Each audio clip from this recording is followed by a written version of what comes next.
عزیز بچوں، میں محمد صلاح الدین نظامی، استاذ مدرسہ فیض العلوم، آپ حضرات کے روبرو درس بخاری کے سلسلے میں حاضری ہو رہی ہے۔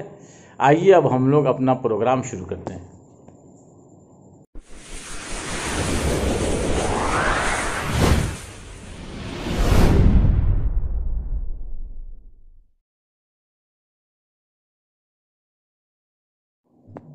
السلام علیکم ورحمۃ اللہ وبرکاتہ۔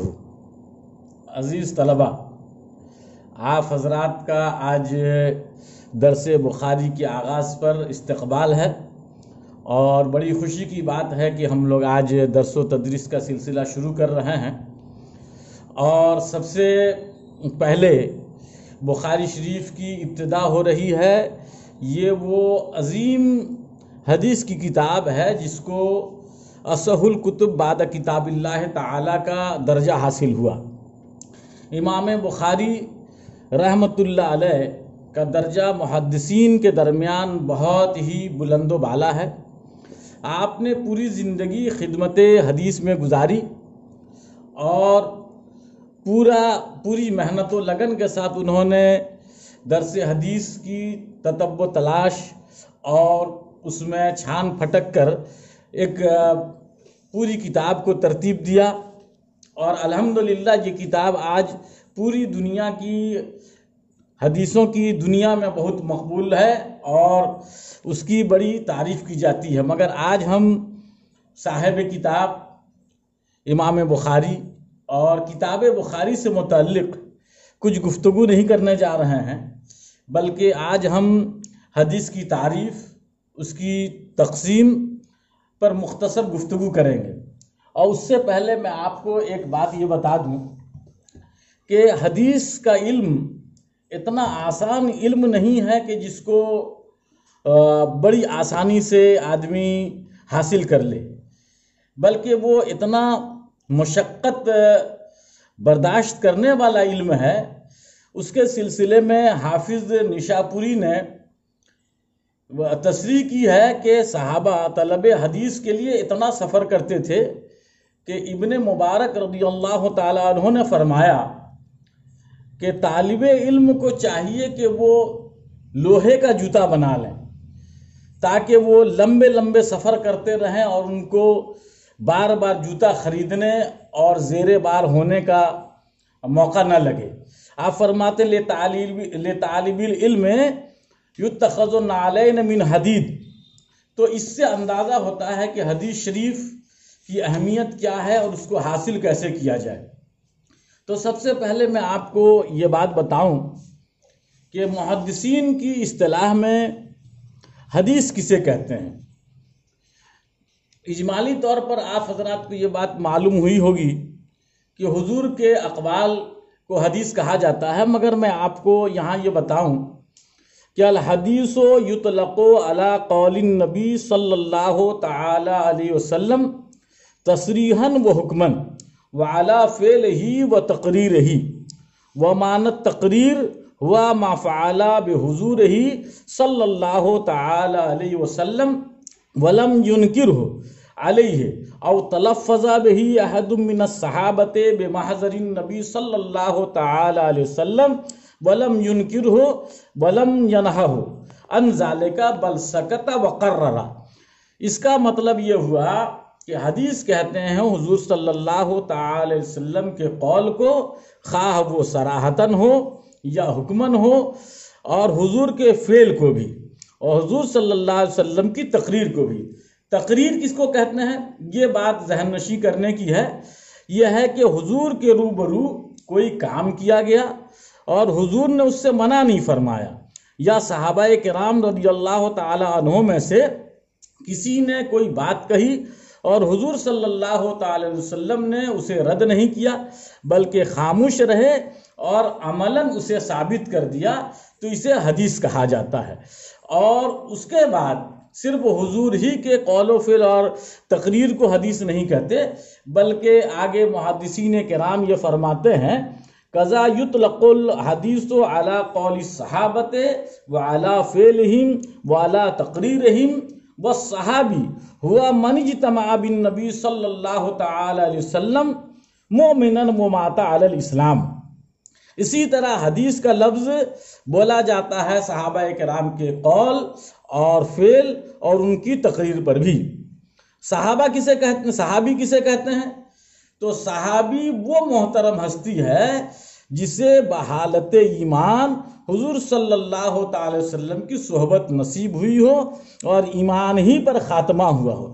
یہاں آپ کو ایک بات بتا دیں، کچھ حضرات نے یہ کہا ہے کہ جس نے حضور کو دیکھا ہو ایک لمحہ، تو اس پر اعتراض یہ آتا ہے کہ وہ صحابہ کرام جو آنکھوں سے معذور تھے، انہوں نے تو وہ تو نہیں دیکھ سکے، تو اس اعتبار سے صحابی کی تعریف جو ہے وہ جامع و معنی نہیں ہوتی ہے۔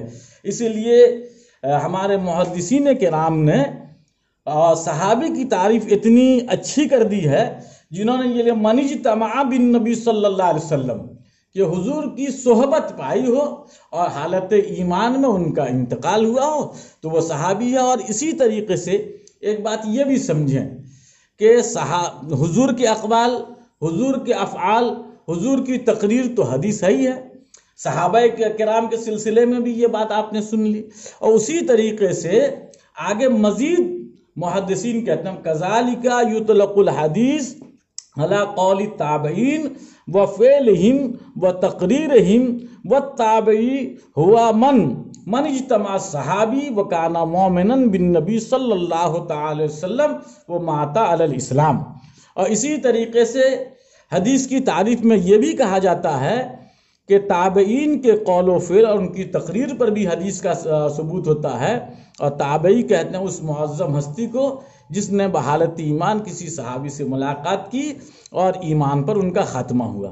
اب سوال یہ پیدا ہوتا ہے کہ یہ حدیث کی تعریف ہو گئی، اور حدیث کی تعریف کے بعد اب ہم کو یہ دیکھنا ہے کہ حدیث کی بنیادی قسمیں کیا کیا ہیں۔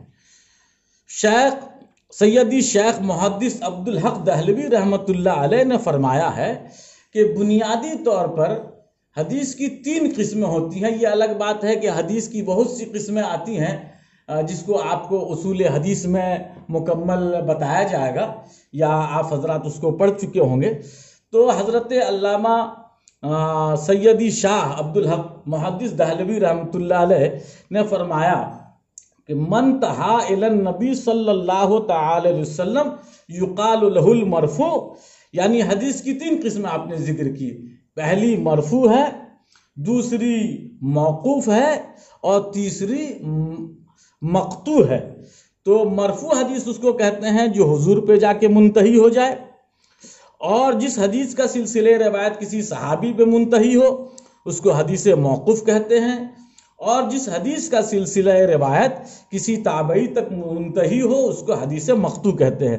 یہ بات آپ حضرات کو دھیان دینے کی ضرورت ہے کہ آج کے سبق میں، آج کے درس میں آپ لوگوں کے سامنے حدیث کی تعریف کی گئی اور حدیث کی 3 قسمیں ذکر کی گئی، اور اسی کے ساتھ ایک بات جو بہت قابل ذکر ہے وہ یہ ہے کہ حدیث ہمارے احکامات جن 4 دلیلوں سے ثابت ہوتے ہیں ان میں سے پہلا قرآن ہے، پھر حدیث ہے، پھر اجماع امت ہے، پھر قیاس ہے، جس کو آپ حضرات نے اصول فقہ کی کتابوں میں مثلا اصول الشاسی یا نور الانوار میں پڑھا ہوگا۔ اس کے سلسلے میں اجمالاً کچھ نہ کچھ باتیں آپ حضرات کو تو معلوم ہی ہیں۔ یہاں پر یہ بات بتا دیں کہ احکام شریعت کا پہلا سرچشمہ قرآن عظیم ہے، اور وہ خدا کی کتاب ہے۔ قرآن ہی کی صراحت و ہدایت کے بموجب رسول اللہ صلی اللہ تعالی وسلم کی اطاعت و فرما برداری بھی ہر مسلمان کے لیے ضروری ہے۔ اب یہاں یہ سمجھنا ہے کہ قرآن سے جو احکامات ثابت ہوتے ہیں اور جو احکامات احادیثوں سے ثابت ہوتے ہیں، تو احادیث بھی لازم الاتباع لازم العمل ہے۔ اس کا اندازہ کیسے ہے؟ آج کے اس سبق میں ہم لوگوں کو یہ سمجھنے کی ضرورت ہے کہ کیا حدیث پر بھی ویسے ہی عمل ضروری ہے، اور اگر ویسی عمل ضروری ہے تو اس کا ثبوت کیا ہے؟ کیا اللہ نے ہم کو حکم دیا کہ ہم اس کو لازم العمل سمجھیں؟ اور اطاعت و فرما برداری اور اتباع عربی کا حکم ہم لوگوں کو اللہ تعالیٰ نے دیا ہے، تو میں آپ لوگوں کو آج اجمالی طور پر مختصراً کچھ آیتوں کی طرف نشاندہی کر دیتا ہوں، جس سے یہ اندازہ ہو جائے گا کہ اللہ تبارک و تعالیٰ نے ہم لوگوں کو رسول اللہ کی اطاعت و فرما برداری کے لیے احکامات، مطلب بہت زیادہ احکامات دیے ہیں۔ پہلی آیت آپ دیکھیں، یا ایھا الذین آمنوا اطیعوا اللہ ورسولہ ولا تولوا عنہ، اے ایمان والو اللہ اور اس کے رسول کی اطاعت کرو اور رسول سے رجوع کا کام نہ کرو۔ یہ پارہ نمبر 9 اور رکوع نمبر 17 میں اس کا ذکر ہے۔ اس کے بعد دوسری آیت اطیعوا اللہ ورسولہ ولا تنازعوا فتفشلوا، یہ اللہ اور اس کے رسول کی اطاعت کرو اور آپس میں مت جھگڑو کہ بکھر کر کمزور ہو جاؤ گے۔ یہ پارہ نمبر 10 اور رکوع نمبر 2 میں ہے۔ تیسری آیت وما ارسلناک من رسول الا لیطاع باذن اللہ، اور ہم نے کوئی رسول نہیں بھیجا مگر اس منصب کے ساتھ کہ اللہ کے حکم سے اس کی اطاعت کی جائے۔ یہ پارہ 5 رکوع 6۔ اور ایک آیت اور دیکھ لیں، اللہ تبارک و تعالیٰ ارشاد فرماتا ہے قل ان کنتم تحبون اللہ فاتبعونی یحببکم اللہ، اے رسول آپ لوگوں سے فرما دیجئے کہ اگر تم خدا سے دوستی کا دم بھرتے ہو تو میری پیروی کرو، خدا تمہیں اپنا دوست بنائے گا۔ پارہ 3 رکوع 12۔ اس طریقے سے میرے سامنے ابھی 11 آیتیں ہیں، جس سے یہ ثابت ہوتا ہے کہ اللہ تبارک و تعالیٰ نے اپنے رسول کی اطاعت و فرما برداری کا حکم دیا۔ اور یہ اس لیے بھی ایک طرح سے یہ بات سمجھ میں آتی ہے کہ قرآن کا نزول بھی تو حضور ہی کے ذریعے، حضور ہی پہ ہوا اور حضور ہی کے ذریعے سے قرآن ہم کو ملا۔ تو چاہے قرآن ہو جس کو اصول حدیث میں وحی مطلوع اور وحی غیر مطلوع کے ذریعے سے فرق کیا گیا ہے، وحی مطلوع ہو تو قرآن ہے، وحی غیر مطلوع ہو تو وہ حدیث پاک ہے۔ قرآن بھی لازم العمل ہے اور احادیث بھی لازم العمل ہے۔ اس کے سلسلے میں انشاءاللہ آگے گفتگو ہوتی رہے گی اور اس سلسلے میں بات چیت ہوتی رہے گی۔ اللہ تعالی آپ حضرات کو صحیح رکھے اور ان چیزوں کو سمجھیے، اور اس کے سلسلے میں اگر کوئی بات چیت کرنی ہو اور کچھ سمجھنا ہو تو آپ میرے نمبر پہ رابطہ کر سکتے ہیں۔ السلام علیکم ورحمۃ اللہ وبرکاتہ۔